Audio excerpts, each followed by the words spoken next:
అందరికీ నమస్కారం। ఈ వీడియోలో నేను అట్ల తద్ది నోము ఎలా చేసుకోవాలి, విధి విధానాలేంటి, ఉద్యాపన ఎలా చేసుకోవాలి అన్న విషయాలన్నిటినీ వివరిస్తానండి।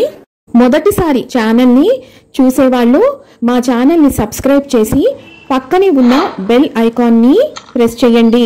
దీనివల్ల మీకు రానున్న ఆధ్యాత్మిక వీడియోస్ అన్ని కూడా నోటిఫికేషన్ ద్వారా మీకు అందుతాయి। అలాగే మీరు ఎటువంటి వీడియోని మిస్ కాకుండా చూడగలరు। మా వీడియోస్ మీకు నచ్చినట్లయితే లైక్ చేయండి, షేర్ చేయండి। అట్ల తద్ది, అట్ల తదియ ఇది ఆశ్వయుజ బహుళ తదియ నాడు చేస్తాము। ఇది పెళ్లైన స్త్రీలు, కన్యలు ఇద్దరు కూడా చేసుకునే నోము। పెళ్లైన స్త్రీలు సౌభాగ్యం కోసం, మంచి సంతానం కలగటం కోసం చేస్తారు। అదే కన్ని పిల్లలు భర్త మంచివాడు రావాలని, అందమైన వాడు రావాలని కోరుకుంటూ చేస్తారు। ఈ వ్రతం చేయడం వల్ల కుటుంబంలో సుఖశాంతులు వర్ధిల్లుతాయని శాస్త్రవచనం।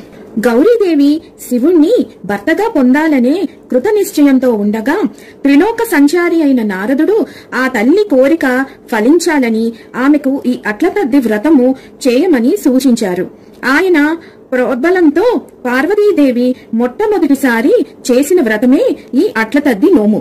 అంటే అమ్మవారే స్వయంగా నోచిన నోము। ఈ నోము మనము గౌరీదేవికి చేస్తాము। ముఖ్యంగా అమ్మవారికి అట్లను నైవేద్యంగా పెడతాము। అట్ల తద్ది చేయటంలోనూ అట్లని వాయినంగా ఇవ్వటంలోనూ అంతరార్థం కూడా ఉన్నది। అది ఏమిటంటే నవగ్రహాలలోని కుజుడికి అట్లంటే మహాప్రీతి। ఈ రోజున అట్లను నైవేద్యంగా పెట్టడం వల్ల కుజదోషం పరిహారమై సంసార సుఖములో ఎటువంటి అడ్డంకులు రావని, రజోదయమునకు మరియు గర్భధారణలో ఎటువంటి సమస్యలు ఉండకూడదని పెద్దలు ఈ వ్రతాన్ని చేయమని చెబుతారు। అంతేకాకుండా అట్లు మినపప్పు మరియు బియ్యంతో చేస్తారు। ఇక్కడ మినుములు రాహువునకు, బియ్యము చంద్రునకు సంబంధించినవి కనుక గర్భదోషాలు తొలగిపోవాలంటే ఈ అట్లను వాయనంగా ఇస్తాము। దీని వలన గర్భస్రావము కాకుండా సుఖప్రసవం అవుతుంది।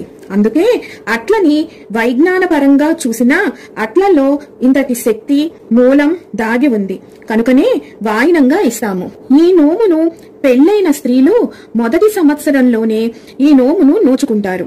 ఒకవేళ కుదరని పక్షంలో వాళ్ళు బేస సంఖ్య అంటే 1వ సంవత్సరం కానీ, 3వ సంవత్సరం కానీ, 5వ సంవత్సరం ఇలాగా బేస సంఖ్యల్లో మాత్రమే నోచుకోవాలి। అట్ల తద్ది ముందు రోజును విధియ అంటాం।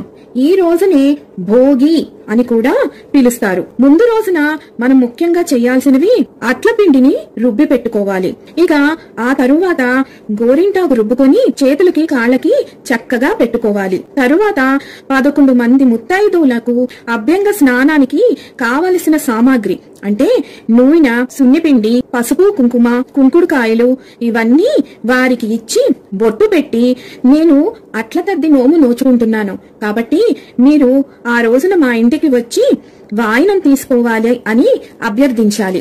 వీటితో పాటు వారికి గోరింటాకును కూడా రుబ్బి ఇచ్చి చేతులకి పెట్టుకోమని చెప్పాలి। ఇక్కడ ముఖ్యంగా గుర్తుంచుకోవాల్సిన విషయం ఏమిటంటే ఈ 11 మంది కూడా వాయనం తీసుకునేంత వరకు అట్ల తద్ది రోజున ఉపవాసం ఉండాలి। ఇప్పుడు పూజా సామాగ్రి పసుపు, కుంకుమ, అక్షింతలు, ఒత్తులు, ప్రమిదలు, ఆవు నెయ్యి, అగ్గిపెట్టి, అగరబత్తి, ముద్ద కర్పూరం, ఉద్ధరిణి, పంచపాత్ర, గంట, యజ్ఞోపవీతాలు, పళ్ళు, పూలు, తమలపాకులు, పసుపు గణపతి, గౌరీదేవి ప్రతిమ లేక ఫోటో లేదు అంటే పసుపు గౌరీదేవిని సిద్ధం చేసుకోవాలి।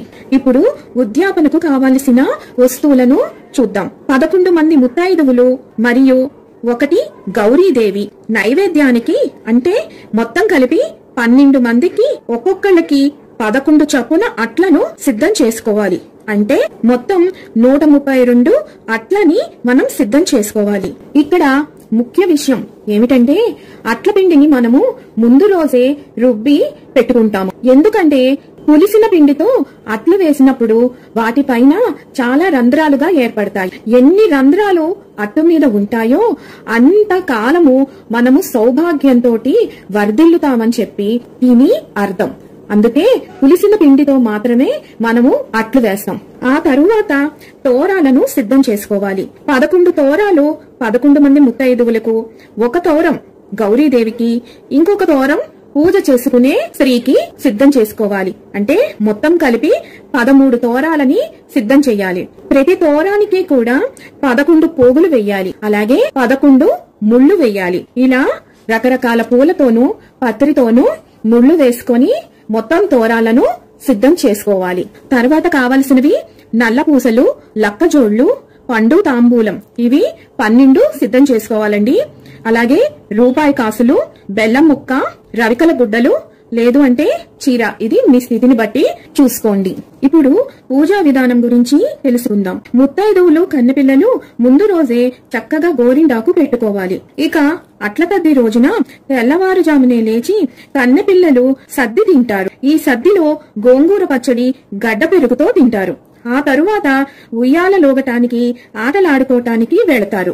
సద్ది తిన్నాక తప్పకుండా ఈ రోజున తాంబూల సేవనం చేస్తారు. అలాగే అట్ల తద్దోయ్, ఆరట్లోయ్, ముద్దపప్పోయ్, మూడట్లు అంటూ ఆడపిల్లలు ఎంతో సరదాగా ఈ అట్ల తద్దిని ఆడుతూ పాడుతూ చేసుకుంటారు. కన్నెపిల్లలు తెల్లవారుజామున సద్ది గోంగూర పచ్చడితో, గడ్డ పెరుగుతో తినటం మరియు ఆ తర్వాత తాంబూల సేవనం చేయటంలో అంతరార్థం దాగి ఉంది. గోంగూర వేడిని పుట్టిస్తుంది. అదే గడ్డ పెరుగు చలవ చేస్తుంది. ఋతు సంబంధమైన దోషాలు గాని రోగాలు గాని రాకుండా ఉండటం కోసం వీటిని సేవించమని చెబుతారు. అట్ల తద్ది రోజున తాంబూల సేవనం, గోరింటాకు పెట్టుకోవటం, ఊయల ఊగటం, ఇవన్నీ కూడా గౌరీదేవికి ఎంతో ప్రీతికరమైనవి. ఆవిడ చలవ వల్ల కన్నెపిల్లలకు మంచి భర్త లభిస్తాడు అని ప్రతీతి. ఇక పెళ్లైన స్త్రీలు పొద్దున్నే లెగిసి స్నానం చేసి ఇంటిని శుభ్రపరిచి ముగ్గులతో, తోరణాలతో అలంకరించుకోవాలి. తూర్పు దిక్కున పీట వేసి పసుపు రాసి అశ్వదళ పద్మాలతో ముగ్గు వేయాలి. పసుపు గణపతిని సిద్ధం చేసుకుని పసుపు గౌరీదేవిని లేదంటే అమ్మవారి ఫోటో గాని ప్రతిమ గాని పెట్టుకొని పూజకి సిద్ధపడాలి. ఇప్పుడు దీపారాధన చేసుకొని గోత్ర నామాలతో సంకల్పం చెప్పుకోవాలి. తరువాత పసుపు గణపతికి, గౌరీదేవికి షోడశోపచార పూజ, అష్టోత్తర శతనామావళి పూజ చెయ్యాలి. ధూప దీప నైవేద్యాలతో, పుష్పాలతో వారిని పూజించాలి. తరువాత ఒక తడిపిన చీర గాని దుప్పటి గాని పరిచి దానిపైన 11 అట్లు చప్పున 11 వాయినాలను పెట్టాలి. 12వది అమ్మవారికి నైవేద్యంగా ఆవిడ పీట మీద పెట్టాలి. వీటితో కలపకూడదు. ప్రతి వాయినం మీద బెల్లం ముక్క, నెయ్యి చుక్క వేయాలి. దీనితో పాటు తోరం కూడా ఉంచాలి. అన్నిటినీ గౌరీదేవికి నైవేద్యంగా పెట్టాలి. ఇప్పుడు అక్షింతలు చేతిలో పట్టుకొని కథ వినాలి. ఇప్పుడు కథ చెప్తాను, వినండి. అట్ల తద్ది నోము కథ. ఒక రాచ చిన్నది తోటి చెలికత్తెలతో కలిసి అట్ల తద్ది నోమును నోచుటకు ఉపవాసం ఉండెను. 3 జాములు దాటువసరికి రాజబిడ్డ సుకుమారి యగుటచే శోష వచ్చి పడిపోయెను. అందట ఆమె అన్నలు వచ్చి ఆమె ఎట్లు పడిపోవుటకు కారణము తల్లి వలన గ్రహించి వారు తమ చెల్లెలు చంద్రుడు వచ్చు వరకు ఉండలేదని అనుకుని ఒక చింత చెట్టు కొమ్మకు అద్దము కట్టి దానికి ఎదుట అరికుపకు అగ్గిని పెట్టి చెల్లెలిని లేపి అదిగో చంద్రుడు వచ్చెను, భోజనము చేయు మనిరి. అద్దములో నిపుణుని చూచి చంద్రుడే వచ్చాడనుకుని ఆమె భోజనము చేసెను. కొంతకాలమునకు ఆమెకు యుక్త వయస్సు రాగా ఆమె అన్నలు పెళ్లి సంబంధములు చూచుచుండిరి. ఎన్ని సంబంధములు వెతికినను ముసలివరుడే దొరుకుటచే వారు విసిగి కడకు తమ చెల్లెలని ముసలివానికే ఇచ్చి పెళ్లి చేయ నిశ్చయించిరి. ఆ సంగతి తెలిసిన రాజబిడ్డ అయ్యో అట్ల తద్ది నోము నోచిన వారికి పడుచు మొగుడు దొరుకునని చెప్పిరి. కాని నాకు ముసలి మగుడే రావుటకు కారణమేమిటి అని విచారించి వృద్ధుని వివాహమాడుట అంగీకరింపలేదు. అన్నలామెను ఎంతో బలవంతం పెట్టి వివాహము చేయనించిరి. కాని ఆమె అందులకు సమ్మతింపక ఒకనాటి రాత్రి అడవికి పోయి ఒక మర్రి చెట్టు క్రింద తపస్సు చేయుచుండెను. కొంతకాలమునకు పార్వతీ పరమేశ్వరులు ఆమెను చూచి, ఓ కన్యామణి, నీవేళ తపస్సు చేయుచున్నావు? మేము పార్వతీ పరమేశ్వరులము, నీ కష్టములను మాతో చెప్పుము అనిది. ఆమె వారికి అతి భక్తితో నమస్కరించి తన వివాహ విషయమును చెప్పాను. వారది విని, అమ్మా, నీవు అట్ల తద్ది నోము నోచి చంద్రదర్శనము కాకపూర్వమే భోజనము చేసి ఉల్లంఘన చేసితివి. అందుచేతనే నీకు ముసలి మగని సంబంధము వచ్చుచున్నది. కావున ఇంటికి పోయి మరలా నోము నోచుకొని దీపాల వేళ వరకు ఉపవాసం ఉండి పిమ్మట భోజనము చేయుము అని చెప్పాను. ఆ దృశ్యము మరియు అంతనామే తన ఇంటికి వెళ్లి జరిగిన విషయమును తల్లిదండ్రులకు చెప్పి యథావిధిగా నోము నోచుకెనను. తరువాత ఆమెకు చక్కని పడుచు మగనితో పెండ్లి జరిగెను. ఇది అట్ల తద్ది నోము కథ. ఇప్పుడు చేతిలో పట్టుకున్న అక్షింతలను కొన్ని అమ్మవారి మీద వేసి కొన్ని మీ శిరస్సున మరియు వచ్చిన ముత్తైదువులకు శిరస్సు మీద వేసుకోమని చెప్పండి. ఇప్పుడు ప్రతి ఒక్క ముత్తైదువుకి కూడా కాళ్లకు పసుపు రాసి బొట్టు పెట్టి గంధం ఇచ్చి వాయనం ఇవ్వాలి. వాయనంలో 11 వట్లు, నల్ల పూసలు, లక్కజోళ్లు, పండు తాంబూలం, కాసు, రవికల గుడ్డ, పువ్వు ఉంచి ఇవ్వాలి. ఇచ్చేవారు పుచ్చుకునేవారు తమ తమ చీర కొంగులు పెట్టి వాయనం తీసుకోవాలి. అలాగే ఇవ్వాలి. వాయనం ఇచ్చేవారు ఇసినమ్మ వాయనం అని చెప్పాలి. అలాగే వాయనం తీసుకునేవారు పుచ్చుకుండినమ్మ వాయనం అని ఇలాగా 3 సార్లు ఉచ్చరించాలి. ఆ తరువాత ఇచ్చేవారు నా పాలి వాయనం పుచ్చుకున్నది ఎవరు అని అడగాలి. అప్పుడు వాయనం తీసుకునేవాళ్లు ముమ్మాటికి నేనే గౌరీదేవిని అని చెప్పాలి. ఇది కూడా 3 సార్లు ఇద్దరూ కలిపి చెప్పాలి. ఇచ్చిన తరువాత ఆ ముత్తైదు చేతికి అక్షింతలు ఇచ్చి ఆశీర్వచనం పొందాలి. ముఖ్యంగా ఇక్కడ ఒక విషయం గుర్తుంచుకోవాలి. ఇచ్చిన వాయినాలను ఎట్టి పరిస్థితుల్లోనూ ముట్టుకోరాదు. తీసుకున్న వాళ్ళు వాళ్ళ కుటుంబీకులు మాత్రమే తినాలి. ఈ రకంగా మిగిలిన ముత్తైదువులు కూడా ఇవ్వాలి. గౌరీదేవికి నైవేద్యం పెట్టిన 11 అట్లు మాత్రమే పూజ చేసుకున్న వాళ్ళు స్వీకరించాలి.